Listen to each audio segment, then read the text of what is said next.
quero anunciar o título. Talvez um título um bocado pragmático, já disse que isto durante o último domingo seria este o título.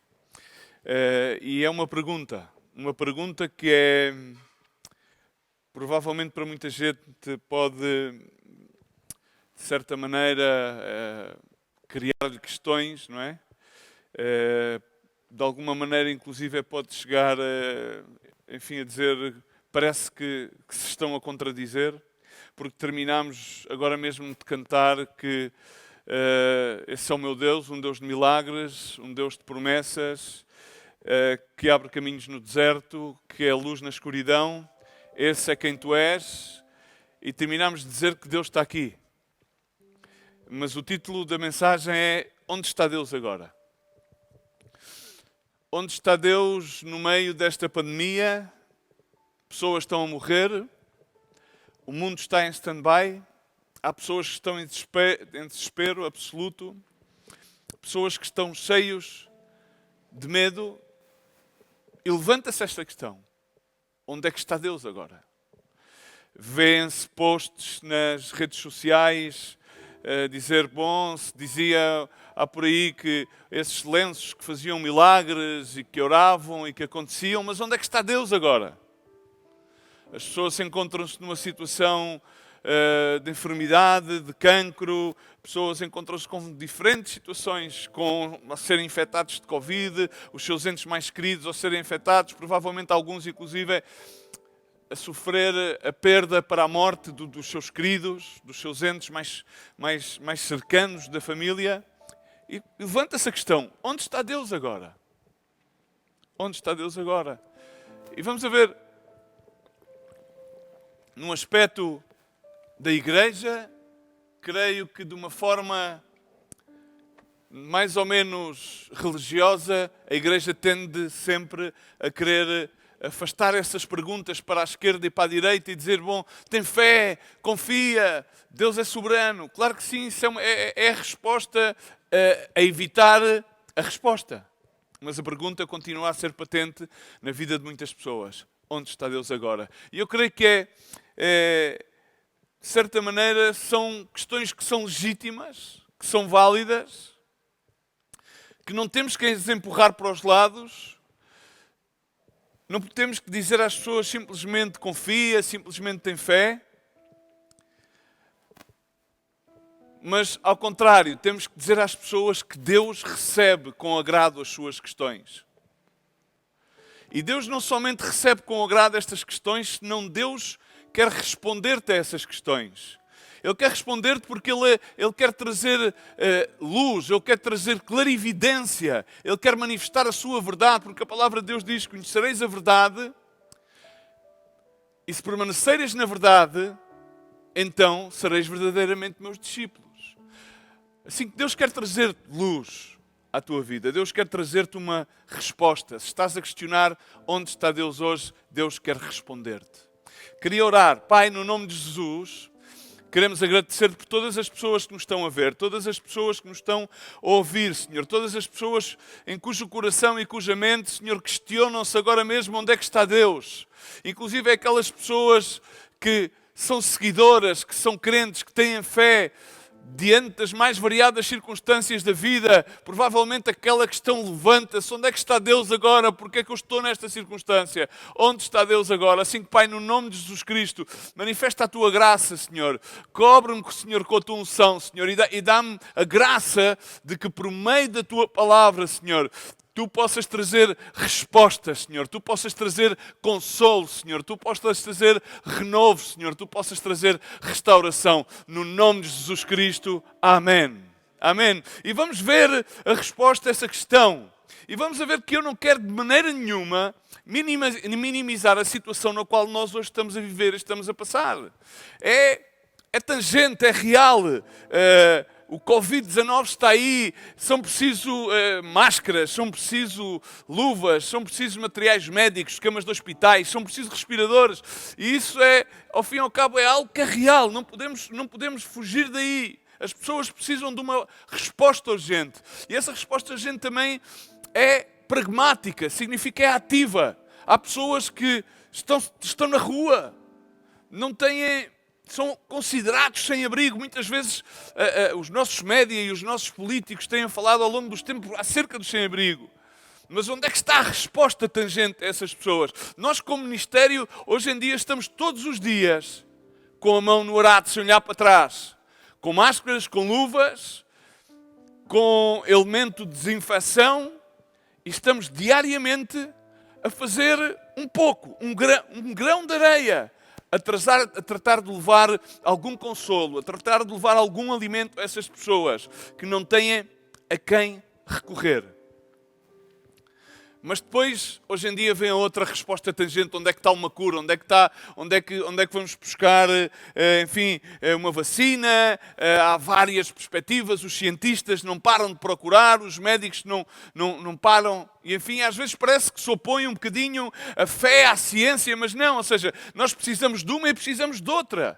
Neste ponto, não é se precisamos de Deus ou se precisamos de que os homens recebam a revelação, a sabedoria, o entendimento para dar uma saída. Precisamos das duas coisas juntas. Não é uma por um lado ou outra. Não queremos tomar uma parte. Precisamos de confiar em Deus. Precisamos que Deus está presente e saber e ter essa certeza absoluta e responder a estas perguntas legítimas, mas ao mesmo tempo precisamos que Deus dê sabedoria e entendimento àqueles da ciência, porque a palavra de Deus diz que Ele deu ciência aos homens, Ele deu medicina para curar as nossas feridas. Assim que a fé não se opõe à ciência, senão que a fé junta-se com a ciência.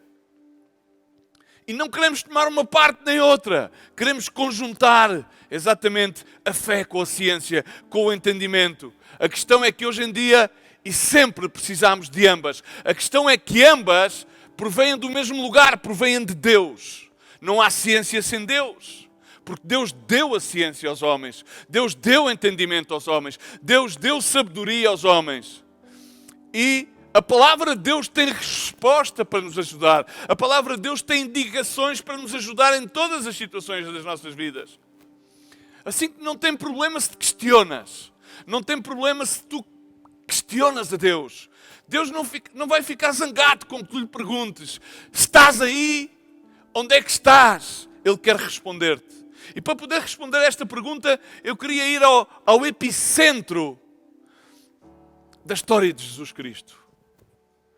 E o epicentro da história de Jesus, no qual está a âncora de toda a nossa fé cristã,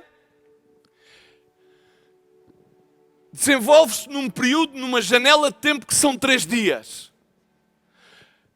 Estamos a entrar na celebração destes 3 dias. Na próxima semana, no nosso calendário ocidental, celebramos estes 3 dias. Começamos por celebrar aquela sexta-feira que é a sexta-feira da Páscoa. E normalmente esquecemos sempre do sábado, porque vamos depois ao domingo da Páscoa, o domingo de ressurreição. Na cultura inglesa é o Good Friday, a sexta-feira boa. Porque foi na sexta-feira que Jesus Cristo foi crucificado. E foi na sexta-feira que Jesus Cristo bradou. Diz a palavra, à hora terceira foi crucificado, à hora nona ele bradou.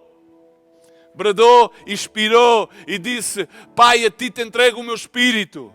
E aí começa, e neste epicentro que mudou toda a história do mundo, acerca da morte e ressurreição de Jesus Cristo, aqui vamos encontrar a resposta à pergunta, onde é que está Deus? Quero recordar-te que este cenário decorre num período de 3 dias. E foi nestes 3 dias que Jesus Cristo deu a sua vida pelos pecados deste mundo. Foi durante estes 3 dias que Ele pagou o preço. Diz a palavra de Deus que nós fomos comprados por um preço precioso, pela sangue de Jesus, derramada na cruz do Calvário. E quero levar-te à primeira carta de Pedro, ao capítulo 3, para começarmos a mergulhar na palavra de Deus. Diz, porque também Cristo morreu uma só vez pelos pecados. Uma só vez morreu Jesus. Foi na sexta-feira. E diz que o justo pelos injustos. Ele era justo, mas ele morreu para pagar o pecado de todos os injustos. Desta maneira, mesmo aqueles que eram injustos e aqueles que depois passaram a ser justos pela sangue de Jesus. E isso foi, diz a palavra, para levar-nos a Deus, para levar-nos ao conhecimento de Deus. Diz, sendo na verdade morto na carne, mas vivificado no Espírito, no qual ele também foi e pregou aos espíritos da prisão. Ele pregou aos espíritos, ele fez, teve uma ação. E isto não foi nada mais nem nada menos que ocorrido numa sexta-feira. De acordo à mentalidade judaica do primeiro século, este povo que se encontrava na Palestina, o horário não era exatamente igual ao horário que hoje temos de 24 horas, de acordo ao nosso calendário ocidental. O calendário hebraico, judaico, não tem nada a ver com o nosso calendário ocidental. Não se considerava um dia completo. Considerava-se ao contrário. Considerava-se do nascer do sol ao pôr do sol. Significa que não era no nascer do sol que começava um dia. O dia começava e terminava ao pôr do sol. Estamos cá? Então, digamos que a sexta-feira começava por volta das 8 horas da quinta e terminava às 8 horas da noite da sexta, que era, naquele então, mais ou menos a hora em que se punha o sol totalmente, entre as 6:30 da tarde e as 8 da noite. Agora, tendo em conta isso, vimos que Jesus Cristo teve na sepultura três dias.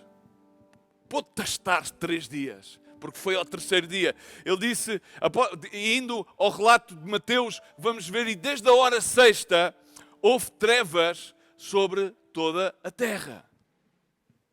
Desde a hora sexta. Desde a hora sexta significa desde o meio-dia, de acordo ao nosso timetable, de acordo ao nosso horário. Mas cerca da hora nona, isto significa às 15, às 3 da tarde, diz que bradou Jesus em alta voz, dizendo, Eli, Eli, lama sabactani, isto é, Deus meu, porquê me desamparastes? E diz que de novo bradou Jesus com grande voz e entregou o seu espírito. E aí diz que eis que o véu do santuário rasgou-se em 2 de alto a baixo, a terra tremeu e as pedras se fenderam. Isto foi o primeiro dia, a sexta-feira. A sexta-feira. A sexta-feira na qual Jesus sucumbiu. Às 3 da tarde de sexta-feira. E quero que me acompanhes porque é muito importante que possamos entender por assim dizer, o enquadramento das horas. Para podermos perceber o que é que ocorreu. E para podermos entender e responder a esta pergunta, onde é que está Deus? Jesus anteriormente já tinha dito que, tal como Jonas esteve 3 dias e 3 noites no ventre da baleia, assim estaria o Filho do Homem 3 dias e 3 noites no seio da terra. Vimos em 1 de Pedro, diz que ele baixou e foi predicar aos presos, aos que estavam na prisão, aos que estavam de alguma maneira atados, enclausurados. Ele disse isto.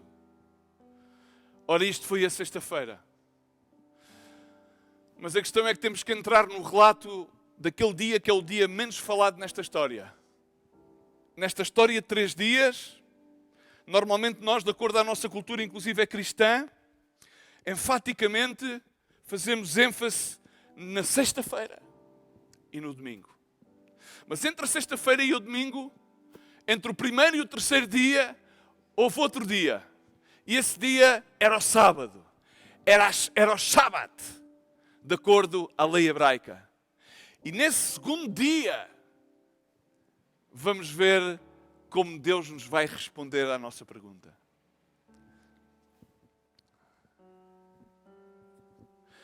No Marcos 16 diz que era passado o sábado e Maria Madalena, e Maria e a mãe, Tiago e Salomé, compraram aromas para irem ungí-lo.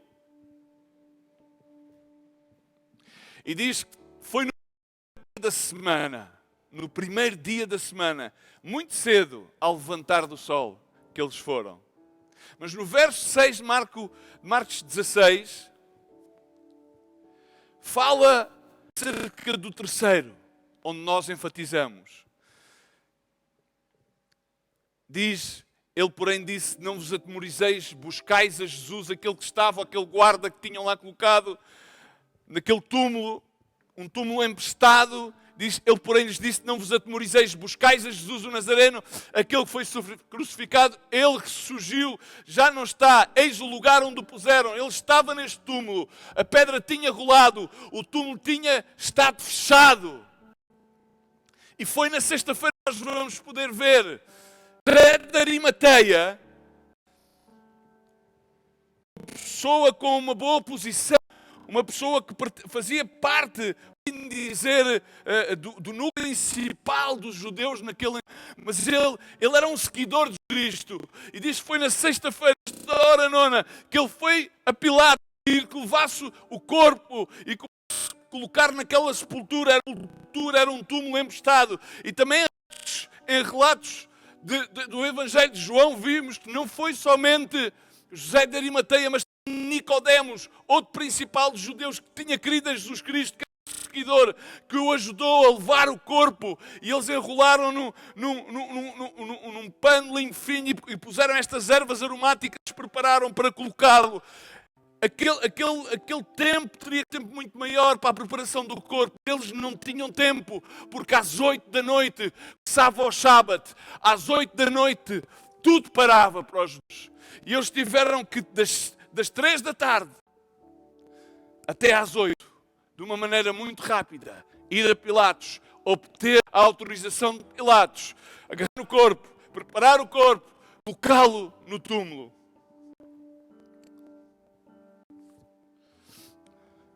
Sim, vemos que ele morreu numa sexta-feira. E vemos já que ele ressuscitou ao terceiro dia, tal como tinha prometido. Porque tudo aquilo que Deus promete não pode negar, a sua essência é a fidelidade.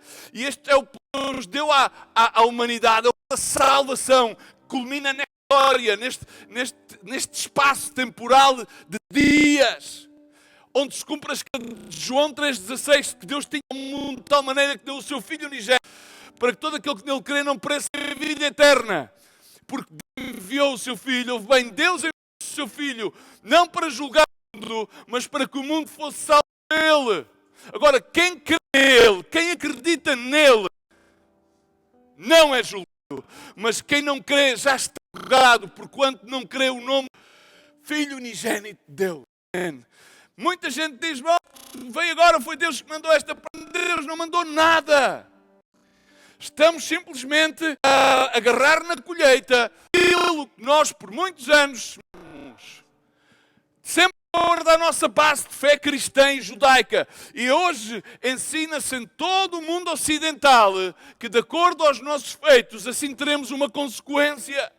Temos vindo a destruir o mundo, temos vindo, enfim, a fazer todo o tipo de barbaridades, tendo vindo cada vez mais a ser dados, a ser usureiros, a procurar satisfação pessoal, a passar por cima de todas as coisas, simplesmente para satisfazermos a uns. Temos, de alguma maneira, inclusive, chega-se a dizer, bom, parece que vivemos com a lei da selva, e é a realidade, mas quem é que fez isso? Foi Deus? Não, foi o homem, foi a maldade do homem. O desejo de Deus é que toda a sua criação, nem uma só alma se perca, mas sejam todos salvos por crerem, não numa religião, mas sim em Jesus Cristo, o Verbo feito carne, o Deus homem que esteve no meio da terra, habitou entre nós e cumpriu a vontade do Pai, sacrificou-se, entregou-se na cruz do Calvário e ressuscitou. Mas no meio de sempre tantas situações e tantas perguntas, inclusive aqueles que creem, quando são atacados pelo sofrimento, perguntam onde é que está Deus. E aqueles que não creem, continuamente questionam, mas se há Deus, porque é que há tantos inocentes que sofrem e que perecem? A palavra de Deus faz ênfase nisto, principalmente no Antigo Testamento. Há muita gente que pensa que Deus bom é como alguém que é um sarcástico cósmico, que brinca com a criação e que faz aquilo que ele quer, faz as pessoas sofrerem, castiga-as. Não! Em Jeremias capítulo 6 fala, o Senhor disse ao povo de Israel, por meio do profeta, pondo-vos no caminho e perguntai pelas veredas antigas qual é o bom caminho e andai por ele e achareis descanso para as vossas almas. O Senhor Jesus diz, aprendei de mim, que eu sou manso e humilde de coração, tomai o meu jugo, porque ele é ligeiro e a minha farda é leve.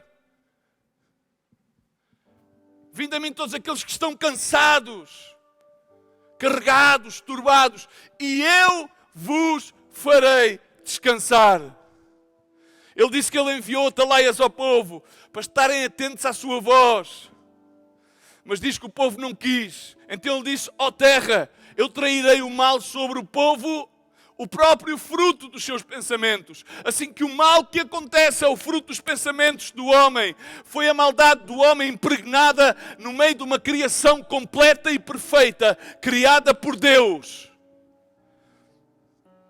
E quando a palavra aqui se refere às veredas antigas, ao bom caminho, ele está a referir-se a Jesus Cristo, porque ele diz: eis que eu sou o caminho, a verdade e a vida. Ninguém vai ao Pai senão por mim. O grande problema que é relatado aqui é que o mal vem à terra, sim. E é fruto dos pensamentos e da ação dos homens. É fruto de que os homens não atendem, não fazem ouvidos à palavra e à lei perfeita da liberdade que há em Jesus Cristo. A questão de fundo ainda continua a ser que muitos hoje estão a sofrer um dano colateral causado pelas maldades da humanidade, causado pelo egoísmo do homem, pela sua avareza, pela necessidade de criar riqueza, de criar satisfação. Por isso a Bíblia continuamente se refere que nos últimos dias, à causa da maldade, o amor de muitos se esfriará e serão trespassados por dores. Mas vamos ao centro destes 3 dias. Não é o primeiro dia ao qual eu quero levar-te, que é na sexta-feira, nem ao terceiro, se bem que temos que lá ir ao terceiro. Vamos ao sábado, ao dia número 2. E em Marcos é referido isso de forma explícita. No entanto, somente em Mateus também é referido o segundo dia de forma implícita, quando conta aquela história que eu comecei a dizer-te sobre José de Arimateia, que foi pedir o corpo a Pilatos. Marcos 15:42 diz que ao cair da tarde, como era o dia da preparação, isto é, a véspera do sábado, referia-se a sexta. A véspera do sábado era o dia da preparação, a mesma sexta. José de Arimateia, que era um ilustre membro do Sinédrio, que também esperava o reino de Deus, cobrando o ânimo, foi a Pilatos e pediu o corpo de Jesus. Em Mateus 27:57, relata desta maneira: ao cair da tarde veio um homem rico de Arimateia, chamando José, que também era discípulo de Jesus. Foi a Pilatos, pediu o corpo de Jesus. Então Pilatos mandou que lhes fosse entregue. E José, tomando o corpo, envolveu-o num pano de linho de finho e depositou no seu sepulcro novo, que havia aberto em rocha, e rodando uma pedra para a porta do sepulcro, retirou-se. E aí achavam-se Maria Madalena e outra Maria sentadas defronte do sepulcro. Continua por dizer no verso 62, no dia seguinte, isto é, o dia depois da preparação, reuniram-se os principais sacerdotes. A religião reuniu-se. E a religião reuniu-se com outro intuito. Foram a Pilatos. Mas foram a Pilatos não a pedir um lugar para o corpo. Foram a Pilatos dizer: bom, Pilatos, coloca lá guardas, diz a palavra do Senhor, que manda que o sepulcro seja guardado com segurança até o terceiro dia, para não suceder que, vindo os discípulos, o furtem e digam ao povo que ele ressurgiu dos mortos. Assim pensam as pessoas hoje em dia.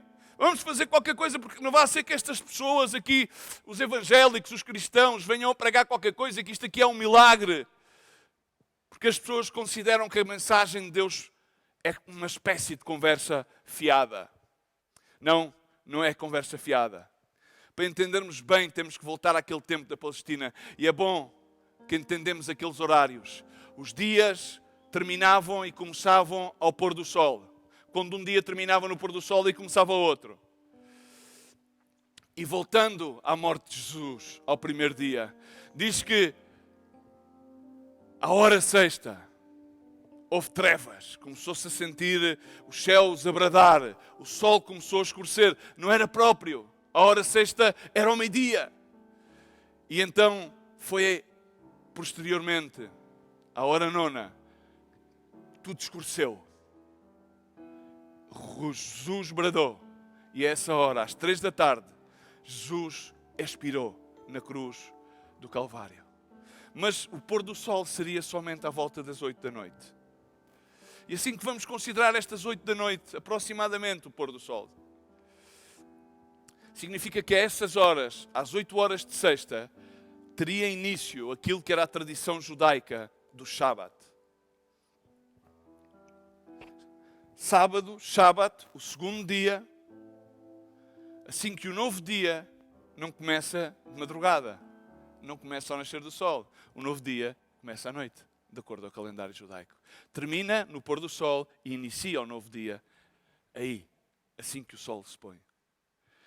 E José de Arimateia foi então colocar, antes que o sol se pusesse, o corpo, juntamente com Nicodemos, e se queres tomar a nota em João 19:39, faz referência de que Nicodemos também foi colocar o corpo.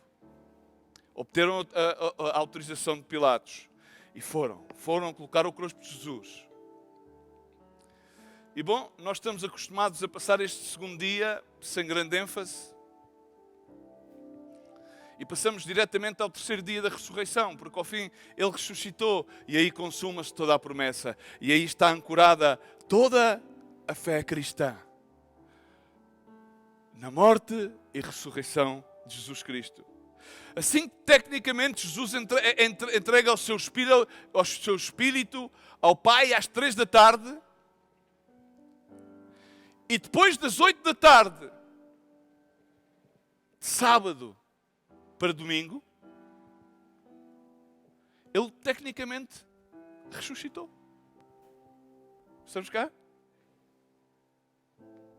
E durante esta janela, que são uma janela mais ou menos de 28 a 29 horas, significa desde as 8 da tarde de sexta até às 8 da tarde de sábado, são mais ou menos 28 a 29 horas, não temos mais relatos, pelo menos nos Evangelhos, tirando aquele relato do sábado em que faz referência, porque estava-se a fazer referência à sexta-feira, que diz sábado, o dia antes que se fez a preparação do corpo, que foi sexta-feira, não há mais relatos nos 4 Evangelhos.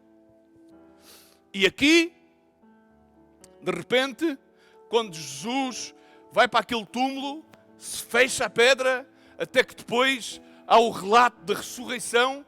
Nesta janela de tempo, aqui é o tempo idóneo, ideal para que perguntemos onde é que estava Deus naquele momento.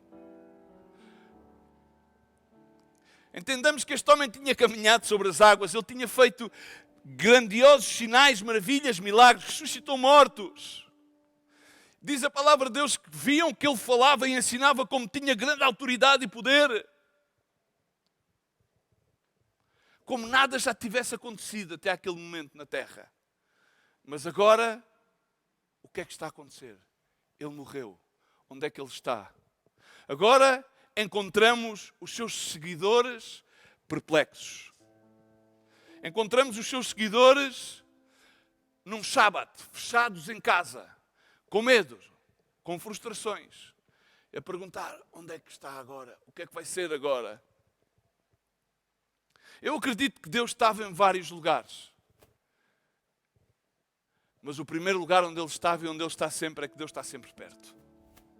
Vamos ver, está sempre perto e vamos ver, de acordo ao relato dos Evangelhos da ressurreição, diz que ali mesmo, ou seja, que Maria veio chamar os seus discípulos, Simão Pedro e João, e eles foram e correram, foram e vieram de uma maneira rápida, assim que não estava longe. Muitas vezes temos a tendência a querer relativizar estas coisas com sentimentos. Não é que, onde é que está Deus? Deus está perto. Aquilo que acontece é que, muitas vezes, não queremos nele. Outra coisa que acontece, aqueles que creem em Jesus Cristo, é que muitas vezes eles é que estão afastados da cercania de Deus. E depois, quando se encontram em alhadas, toda a gente se recorda de dizer, onde é que está Deus agora? Onde Deus está perto, esteve sempre perto, está a procurar-te e está simplesmente à espera que tu notes que Ele está cerca, está perto, que a sua mão está estendida, que a sua palavra não mudou, é a mesma ontem, hoje e pelos séculos. Mas entendamos que estes mesmos seguidores sentiram aquilo que muita gente sente e está a sentir agora. Eles estavam desmorecidos, estavam frustrados, tinham medo, temiam pela sua própria segurança, porque eles disseram: bom, se eles vieram pescar o mestre, se o crucificaram, agora vão perseguir-nos a nós e vão fazer exatamente o mesmo. Estavam cheios de medos nos seus corações. Mas Deus estava perto, Ele estava perto não de uma forma figurativa, mas sim de uma forma literal. Porque Deus, vamos a ver uma coisa, Deus diz que quando foi anunciado o seu nascimento, diz: e nascerá, e chamar-lhe-eis Emanuel. Emanuel, que significa que Deus está conosco. Deus está perto. E outra coisa, este é o primeiro ponto onde Ele está. E o outro é o segundo ponto, é que Deus está sempre conosco. Com os que creem, com os que não creem, Ele está sempre ali. Ele está sempre presente. Num sentido aqui figurativo e espiritual. Mas neste sentido de que Deus está perto, era num sentido literal, porque naquele dia Ele estava muito perto. Ele estava ali naquele sepulcro. E Deus está perto e quer dizer-te que Deus está connosco. E estava tão perto deles, e está tão perto, podemos ver a narrativa em João 20, quando diz que no primeiro dia da semana Maria Madalena foi ao sepulcro de madrugada, sendo ainda escuro, confirmando que estava escuro quando ela lá foi. E quando ela lá foi, diz que viu que a pedra tinha sido removida. E então diz que ela correu. Não imagino que Maria fosse uma atleta de corredora de fundo, para correr muito rápido, mas ela correu. E foi ter com Simão Pedro e com o outro discípulo a quem Jesus amava e disse-lhes: tiraram do sepulcro o Senhor e ainda sabemos onde puseram. Então diz que saíram então Pedro e o outro discípulo e foram ao sepulcro. Corriam os dois juntos. Não me imagino tampouco que Simão Pedro e João, que eram pescadores, fossem atletas de corredor de fundo. Então correram, estava literalmente perto. Ele estava tão perto que puderam lá ir os dois e que Maria pôde ver o sepulcro, estar vazio, vir avisá-los e voltar com eles. Amém? E quando eles chegaram ali, diz que então viram e não estava, o sepulcro estava vazio. E chegou um primeiro e chegou outro atrás. Um teria mais capacidade física do que o outro. Porque parece, diz a palavra de Deus literalmente, eles ainda não tinham entendido a Escritura que era necessário que Ele ressurgisse dos mortos. Deus está perto, Deus está conosco, Ele é o Deus conosco. Espiritualmente, por meio do Espírito, Ele continua a ser o mesmo Jesus Emanuel. Significa que por meio do Espírito e na obra do Espírito, na obra consumada do Espírito Santo no meio, porque Ele diz: eis que eu parto, mas deixo-vos convosco o Espírito Santo de Deus. Então Ele está conosco. Significa que Deus, quando há uma situação de dificuldade, Ele não se evade. Quando há uma situação de tensão, Deus não se evade. Quando há uma situação de pressão, Deus não se evade. Quando há uma situação de morte, Deus não se evade. Ele continua a estar conosco. E Deus quer que tu saibas. Ele disse aos seus discípulos, quando lhes deu a grande comissão, e é isto que Ele quer que tu saibas hoje. Deus não somente espera de ti, Deus está contigo, e há mais, Ele disse: eu estarei convosco todos os dias, até à consumação dos séculos. Diz, Ele estará connosco, literalmente. E Ele não é homem para que minta. E digo-te uma vez mais, não é uma questão de religião, não é uma questão de credo de fé, é uma questão de relação. Assim, quando tu perguntas onde é que está Deus agora, Ele está perto. Mais bem, onde é que está Deus agora? Ele está cercano. Muito mais ainda, Deus está contigo. Mas no contexto destes 3 dias, quando nós continuamos a responder a esta questão, encontramos que no dia em que não se podia trabalhar, onde é que está Deus?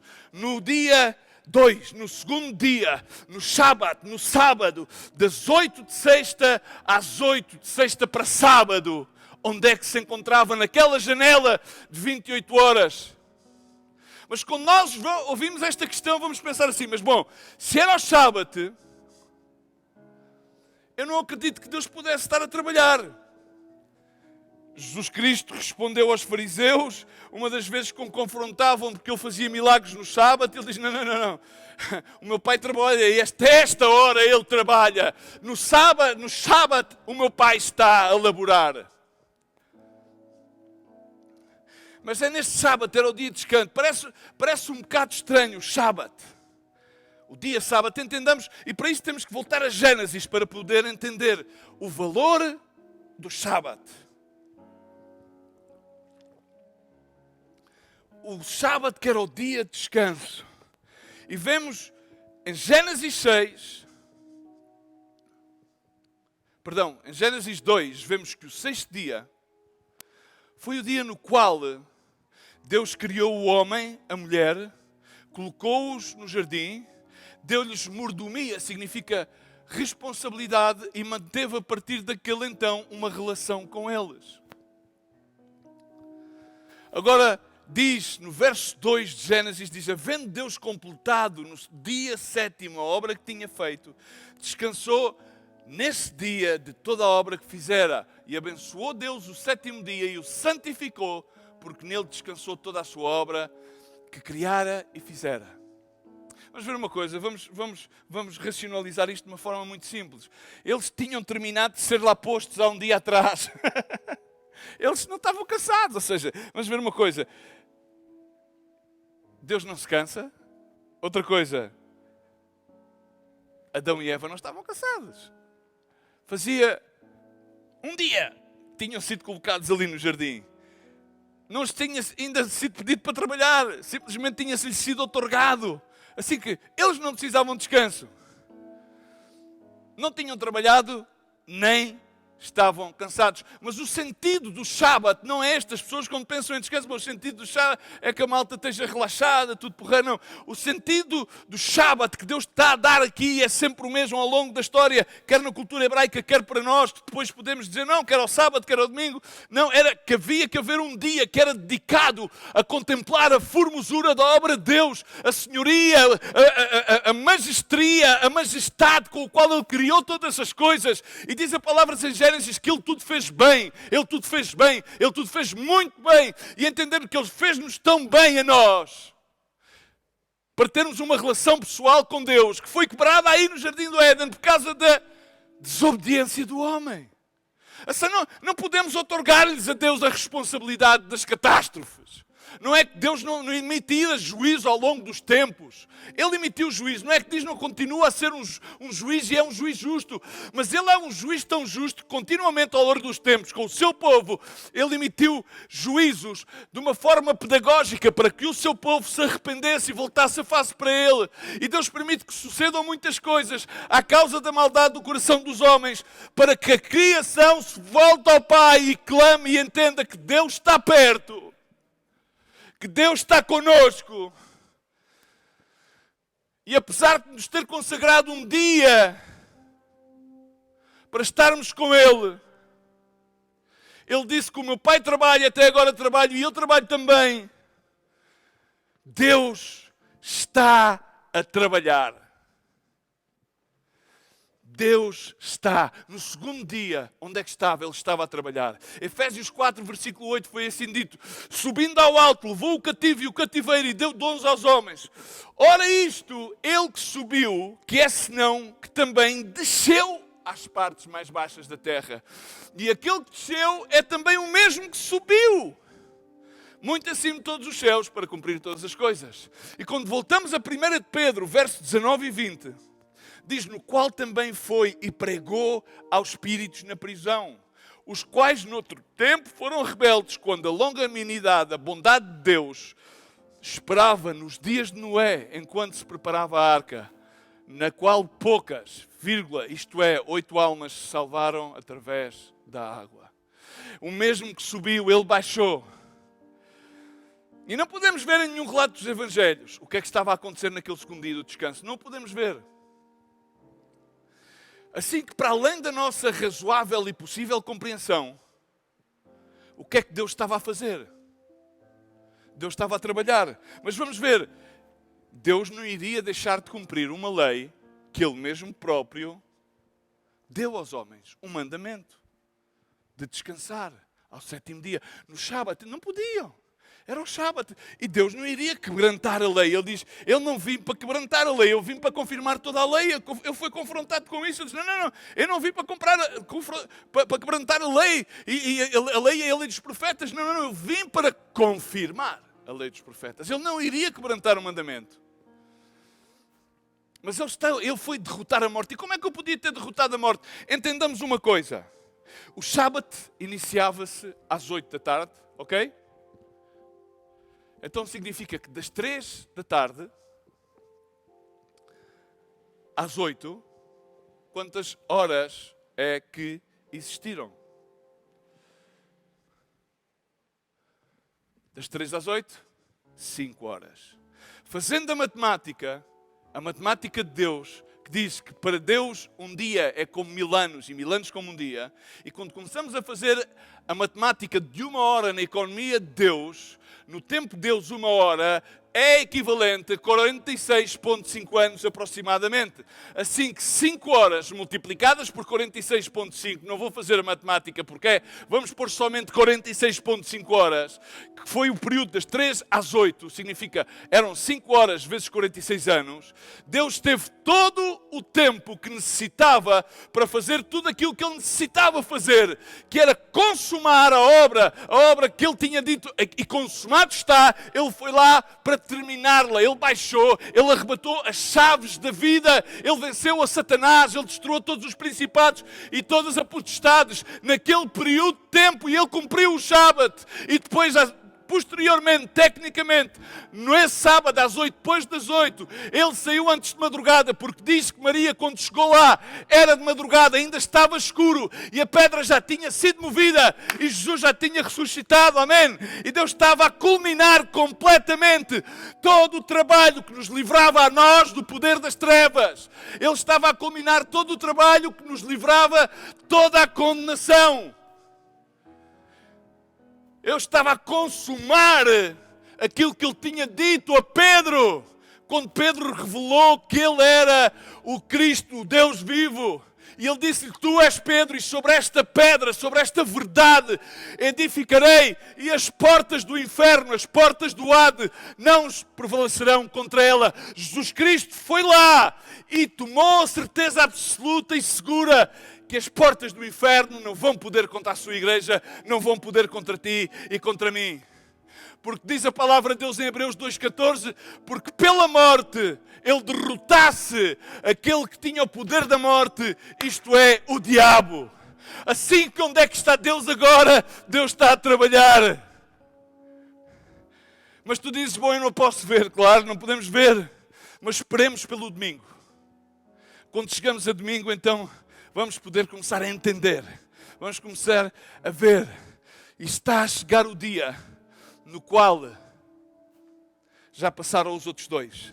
Já passou a sexta, já passou o sábado e estamos a chegar a um domingo. E nesse domingo,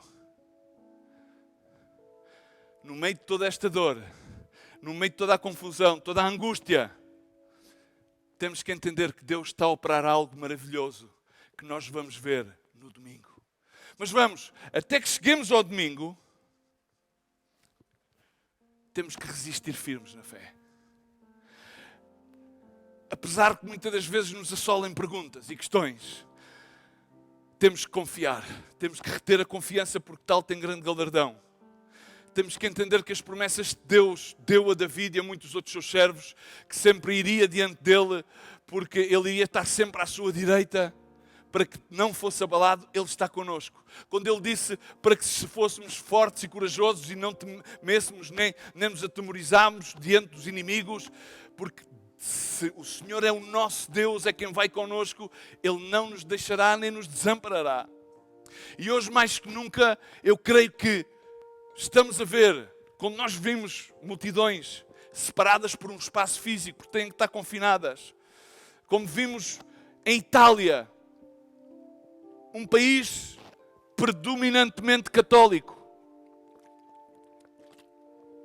e vemos que as pessoas saem às janelas, confinadas em sua casa, todas separadas por um espaço, e começas a ouvir um hino a ser cantado. Quão grande és Deus! Deus está a fazer algo maravilhoso, no meio do caos, no meio da tempestade. Deus reafirmou a sua promessa para com Paulo, no meio daquela tempestade em que tudo parecia que ia ruir, o barco iriam haver fatalidades, e ele disse: Paulo, é necessário que vais a Roma, assim que não temas que não haverá perdas de vidas. Não haverá perdas de vidas, e Deus foi com Paulo, porque era necessário que ele testificasse. E há uma canção que nós cantámos há pouco, que diz que Deus está aqui, que Ele é luz na escuridão, que Ele nos faz atravessar os desertos. Não o podemos ver, mas sabemos que Deus está aqui. Sabemos que Deus está a transformar vidas. Sabemos. Assim que mesmo que não o podemos sentir, ver ou perceber, Ele está a trabalhar. E podemos saber isso através do segundo dia. E neste mesmo contexto, perguntando uma vez mais onde é que Deus está agora, Deus está a obter o melhor resultado possível. Sim, é como se estivéssemos num jogo de futebol, numa final da Champions. Deus não iria ganhar por 1-0, nem por 2-0. Ele iria marcar todos os golos possíveis durante aqueles 90 minutos de jogo. Significa que Deus não se contenta com algo que é medíocre. Deus vai pela sua excelência, porque a sua natureza é excelente. Ele não fez nada imperfeito, Ele fez tudo perfeito. Ele fez tudo bem, mais bem diz a palavra, Deus fez tudo muito bem.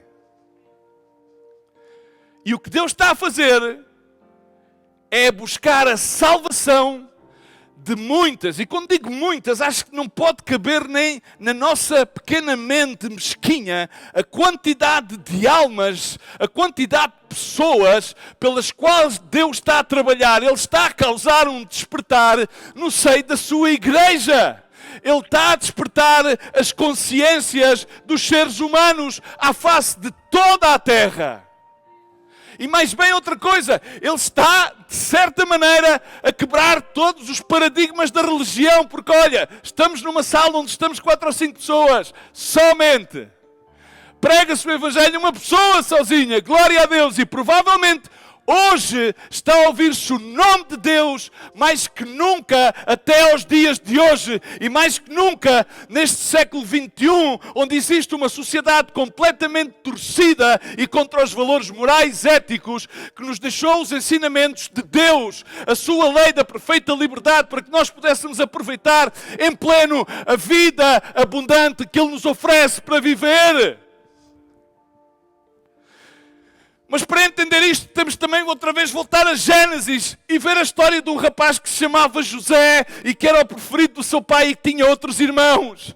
Mas os irmãos venderam-no como escravo. E depois a seguir ele foi trabalhar para a casa de Potifar e foi assediado pela sua mulher e então foi acusado e foi preso, terminou preso, colocado numa prisão, esquecido, traído pelos irmãos. Incrível o que aquele homem sofreu. Nomeadamente, depois parece que lhe chamou a atenção de o faraó viu e viu que ele tinha algumas capacidades, viu que havia ali alguma coisa, havia uma graça naquele homem, tirou-o da prisão e colocou-o à frente de todos os assuntos da casa do faraó, todas as riquezas, e estava-se a passar um período de fome e de hambruna, um período de crise onde toda a gente estaria a perguntar: onde é que Deus está agora? Onde é que está o Deus de Israel? Onde é que está Jabé, aquele que dá a provisão? Onde é que estão todas aquelas coisas? E era então José que administrava fielmente, porque ele tinha a graça de Deus. E então houve um dia no qual compareceram os seus irmãos diante dele. E olha, ele olhou para os seus irmãos. O seu coração compungiu-se. Os seus irmãos tinham medo. Eles estavam com medo. Muita gente está com medo. Deus está-me a castigar. Não, Deus não está a castigar. Deus está simplesmente a despertar a tua consciência para que tu clames, voltes a Deus. E em Gênesis 50:20 vemos como no fim de toda aquela história, uma história cheia de dor, uma história cheia de perda, abandono, prisão. José, frente aos seus irmãos, apresenta a perspectiva dele e diz: vós, na verdade, intentastes o mal contra mim. Deus, porém, o intentou para bem, para fazer o que se vê neste dia, isto é, conservar muita gente com vida. Amém? Eu gostava que tu estivesses aí na tua casa e pudesses tomar esta palavra para ti. Aquilo que Deus está a intentar, aquilo que muita gente intentou para mal, aquilo que é a consequência de muito mal feito na humanidade, aquilo que hoje estamos inclusive a padecer. Deus, aquilo que foi intentado para o mal, Ele vai tentá-lo para o bem. E Deus, onde está Deus? Deus está a conservar muita gente com vida. Como? Mas se há tanta morte, sim, mas também Deus está a conservar com vida, porque nós nem podemos ainda imaginar, nem a própria ciência que foi dada ao homem por Deus, nem os mais sábios dentro das mais diferentes frentes médicas e científicas podem entender. Está muito para além do contágio dos números que podemos ver. Há muito mais, há milhões de pessoas contagiadas e, no entanto, parece que não, então não há tantas mortes, há outras. Isso significa que Deus está a conservar muita gente com vida. Eu creio que Deus agora está a dar graça a muitas pessoas que necessitam da sua graça. Mas na realidade, podes pensar tu que estás a ver: estou farto de ouvir essa conversa fiada, espiritual, que vem um predicador diz isto, vem outro predicador diz os outros. Mas na realidade aquilo que nós precisamos cá no país é mais máscaras, mais camas de hospitais, mais luvas, os médicos necessitam de equipamentos. E não precisam de ouvir essa conversa fiada espiritual de que Deus isto e Deus aquilo. Sim, é verdade que necessitam todas estas coisas. Mas todas essas coisas só acontecem com um Deus. Porque foi Deus que deu sabedoria, ciência ao homem, para que ele fizesse todas essas coisas. E somente é Deus quem dá a sabedoria e a ciência ao homem, para que se possa descobrir uma cura. E para tudo o que necessitamos na nossa vida, envolve sempre o Deus Criador. O Deus que fez os céus e as terras. O Deus que fez por Ele, para Ele, e para que todas elas por Ele fossem sujeitas. E isso envolve a Deus. Porquê? Muito simples. No Sermão das Bem-aventuranças, na segunda parte do capítulo, do verso 45 do capítulo 5 de São Mateus, diz: porque Ele faz nascer o seu sol sobre os maus e sobre os bons. E faz chover sobre os justos e sobre os injustos. Assim que o sol nasce sobre aqueles que maldizem a Deus e sobre aqueles que abençoam a Deus. A chuva cai sobre aqueles que são justos e sobre aqueles que são injustos. E sabes o que é isto? Nada mais, nada menos que a graça de Deus. Assim que há muita gente que agora está a receber a graça de Deus. Quer creiam em Deus, quer não creiam em Deus. Quer se apercebam da sua graça, quer não se apercebam da sua graça. E quem quer que seja que esteja a lutar com esta pandemia, quer que eles saibam, quer que eles creiam que eles estão a receber a graça de Deus. Porque não podemos passar por este período da vida, da história, sem a graça de Deus. Não podemos ultrapassar esta batalha, esta luta e afirmar de que tudo vai correr bem se não é Deus que está connosco, Deus que está perto de nós, se não é Deus que está a trabalhar para obter o melhor resultado e se não for Deus que nos está a oferecer misericórdia. Onde está Deus? O que está a fazer Deus no meio desta pandemia? Está a oferecer-nos a sua misericórdia. Deus não está a julgar, Ele está a oferecer a misericórdia. Quando nós lemos aqui no seguimento de 1 de Pedro 3, fala acerca de Noé, como já lemos. Noé foi um homem considerado justo. E Noé recebeu instruções de Deus para construir uma barca num tempo no qual não parecia haver necessidade de nenhuma barca. E toda a gente considerava que Noé estava um bocadinho mal da cabeça. Mas Noé, enquanto ele construía a barca, ele dizia: não, vinde à barca. Vinde para a barca. Ele continuou a dar testemunho daquilo que Deus lhe tinha entregue. Ele dizia: bom, vinde, porque Deus está a fazer um caminho de misericórdia. Deus está a fazer um caminho, vinde.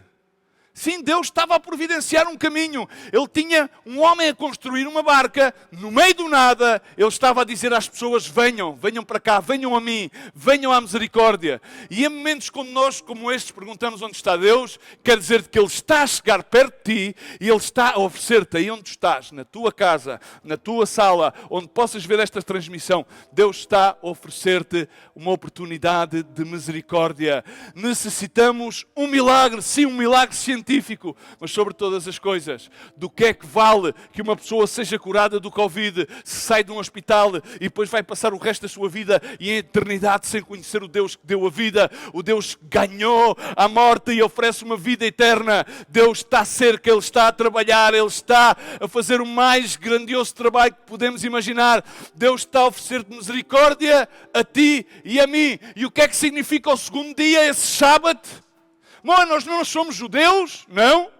Mas o que é o sábado? Será que é o sábado? Será que é o domingo? Enfim, Deus simplesmente nos traz à memória que lembra-te o dia do sábado para o santificar. Sim, necessitamos do sábado por causa da nossa natureza perdida. Necessitamos do sábado para que nos possamos recordar da magnitude e da incontestável suficiência de Deus. Porque Ele criou todas as coisas. E precisamos dEle que as criou para resgatar todas as coisas e toda a sua criação. E o que é que significa o sábado? O sábado traz-nos à memória, o estarmos aqui a contemplar o nome de Deus, traz-nos à memória coisas muito importantes. Traz-nos à memória que nós somos convidados no meio da criação. Traz-nos à memória que fomos colocados aqui para relacionar-nos com o Criador. O sábado traz-nos o significado que não somos nós quem fazemos. Nós somos aqueles que foram feitos por Ele. O sábado traz-nos o significado que a Deus é toda a glória e a honra e não à sua criação. O sábado traz-nos a memória e quer-nos trazer o significado que estamos aqui com o único propósito de magnificar a majestade de Deus. O sábado traz-nos o significado que somos dependentes e não independentes, como muita gente pensa. O sábado traz-nos à memória que não estamos em controle. Deus está no controle. Que bom é que tu entendas que não tens controle. Não temos controle. Simplesmente pensamos que temos o controle. Simplesmente iludimos-nos de que estamos em controle das coisas. Pensamos estar em controle, mas não estamos em controle. Não podemos controlar os acidentes. Eles acontecem. Não podemos controlar os cancros. Eles acontecem. Não podemos controlar os desastres naturais. Eles acontecem. Não podemos controlar quando surge uma pandemia. Elas acontecem. A questão é quando nós percebemos hoje que não estamos no controle, que não somos independentes, que somos dependentes. E chegamos a chegar à conclusão que Deus está no controle. E podemos responder à pergunta de onde é que está Deus e saber que Deus está perto de nós, que Ele está connosco, que Ele está a trabalhar para nós. Ele está a trabalhar para obter o melhor resultado possível. E de que Ele está a oferecer-nos um caminho que se chama misericórdia, um caminho onde todos podemos andar. Não é um caminho de religião, é um caminho de relação. Não é um caminho de religião, de condição, mas é um caminho de relação no qual obtemos salvação e justificação sem sequer merecer. E aí temos de nos lembrar aquilo que David, aquele que foi o homem que tinha o coração conforme ao de Deus, quando escreveu o Salmo 23, ele termina desta maneira, certamente, e quero dizer-te que hoje, certamente, a bondade, a benignidade, dependendo das versões bíblicas, e a misericórdia, te seguirão todos os dias da tua vida. E podemos habitar na casa do Senhor por longos dias, eternamente. Assim que quer responder-te a essa pergunta, onde é que está Deus? Deus está muito perto de ti. Deus está ao teu lado. Não, Ele está contigo. Ele está a trabalhar para ti. E nesse trabalho Ele vai obter o melhor resultado que nenhum de nós jamais poderíamos conseguir, que é a vitória e salvação. E mais uma coisa, Ele está a poupar vidas. vidas e está a dar graça a todas as pessoas neste momento, onde está a fazer ouvir e ressoar a tua voz. Deus está a chamar-te à sua casa, que é uma casa de bondade e misericórdia. Nesta manhã, recebe a palavra de Deus. Nesta manhã, recebe a Jesus no teu coração. Nesta manhã, diz aí: Senhor, eu te aceito como meu Senhor e meu Salvador. Posso não entender, posso não compreender, mas sei que tu estás aqui. Tu estás a manifestar luz no meio da escuridão, Senhor. Tu estás a fazer-nos cruzar caminhos pelo meio do deserto, mas tu estás connosco. A tua palavra jamais faltará. Assim, Senhor, vem à minha vida. Senhor, perdoa-me, Senhor, o meu egoísmo. Perdoa-me a minha tendência a ser independente. Eu agora entendo que tenho que depender de ti. Não posso lutar contra as muitas coisas, mas se tu estás comigo, tu irás diante de mim, tu lutarás por mim e a vitória está consumada em ti. Nessa janela de 3 dias, no primeiro, o segundo e o terceiro, tu culminaste uma obra perfeita, da qual eu quero receber na minha vida e quero fazer parte e quero ser um filho de Deus para que todas as coisas sejam feitas novas, no nome de Jesus. Amém. Que Deus te abençoe. Deus está perto. Deus está contigo. Deus está a trabalhar, a obter o melhor resultado. Deus está a dar-te e a oferecer-te misericórdia. Que Deus te abençoe nesta manhã.